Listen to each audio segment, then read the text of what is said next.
Okay, so I always say that fitness can be for free, but let's face it, if you have very specific goals or if you want to up your game, then fitness can require a little bit of money. In this video, I'm going to share a few things that I do not spend my money on, even though I am a fitness enthusiast. And these are my personal views. I'm not trying to hurt anyone or target anyone. I'm just making this video because, I just want to talk about it. As simple as that. Ever since I became financially independent and started to take care of myself financially, I started to look at my finances and evaluate my financial choices from all aspects of my life. And fitness is a big part of my life, and I have been into fitness ever since 2015. So I am quite invested in it, and so I take it very seriously.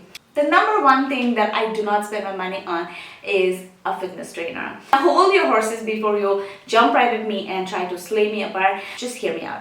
I don't like to spend my money on hiring a personal trainer for many reasons, but mainly because I am a very independent person. I like to be very independent in all areas of my life, and when I go to the gym, I consider that time to be very sacred to me. That is my me time. That is the time where I truly take care of myself and I really enjoy myself.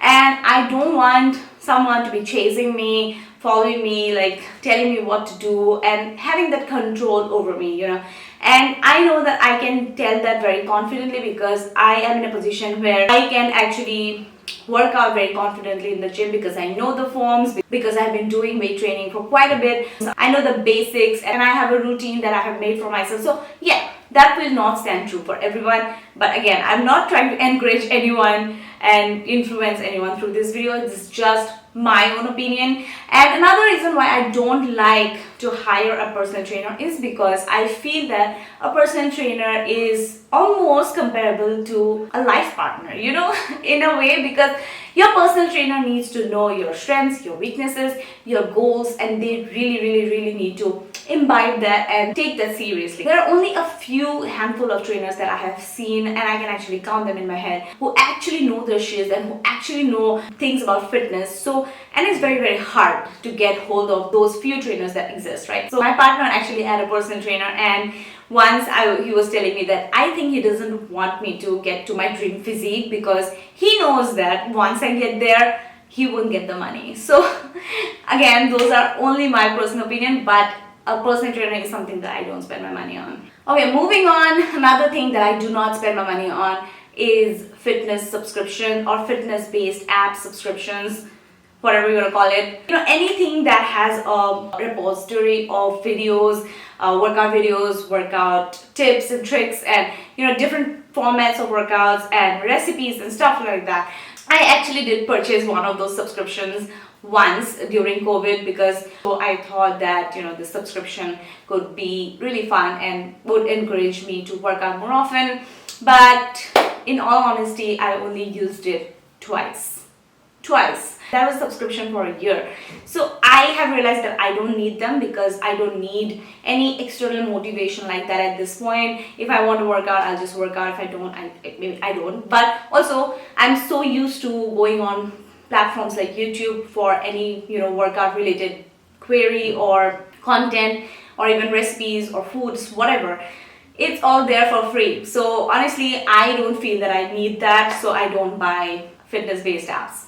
So the next thing that I do not spend my money on is any influencer endorsed or owned fitness and diet plans. I'm not shaming any influencers. In fact, I follow so many influencers on YouTube and I have learned so much from them. I have never bought these plans because I feel like most of these plans don't work, to be honest, and they're very generic. They will not cater to your individual needs, your individual goals. So I have never felt that sort of confidence in any of these influencer endorsed or owned products. I have a parasocial relationship with many influencers, trust me, and there are so many revered influencers, YouTubers in the fitness space, and I'm not saying that all of them are like that, but there have been instances in the past where influencers have been sued for scamming their followers by selling very questionable fitness plans and diet plans. So if you want to buy fitness plans from influencers, be very mindful, careful,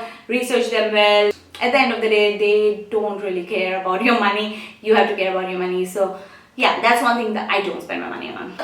Next thing that I don't spend my money on are, fancy food slash unnecessary supplements slash trendy sort of food. They're all over the internet. I don't buy those things. I used to at one point when I used to be an orthorexic. I did spend my money on buying ultra fancy food. And to be honest, it didn't make me feel any different. It didn't magically work on me and make me look a certain way. It didn't do anything, to be honest. If I want to eat chips, I would just rather eat chips and not like some, natural, organic, sweet potato, air fried, oilless chips. Look, at the end of the day, if you look at the macros, it's all the same. Sometimes the healthier version will even have more calories than a basic, simple Lay's ka packet. Okay, so the next thing that I try not to spend my money on is athleisure. Sports clothing. It's my addiction. It used to be my, guilty pleasure at one point. Especially during the peak of COVID, I used to shop athleisure so much. But it's not very good for the environment and also for your pocket. I actually read somewhere that to make sports clothing, it takes a toll on the environment because most of these clothing are polyester based, and I'm going to put that article somewhere because I don't remember, but I do remember that it's not so good for the environment, and excessive consumption in general is not good for the environment. I try to be a little intentional with my purchases. I like to wear them for many years. I have sports clothing that I bought many years ago and I still wear them. If not in the gym, at least I wear them at home. So I like to find more usage out of what I buy, but I'm trying to become a bit of a minimalist when it comes to buying sports clothing. I would definitely love to thrift some of these clothes, but I do not know any places where I can thrift from which are hygienic, safe, and meet the basic standards. If you are aware of some of these places, then leave a comment down below and help your girl.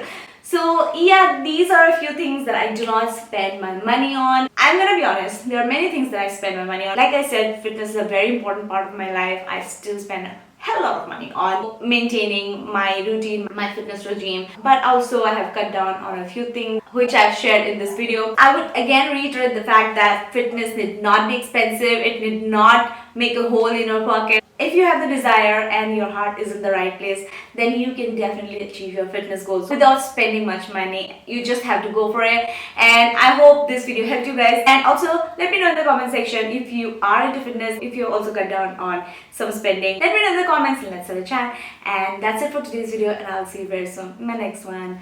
Bye!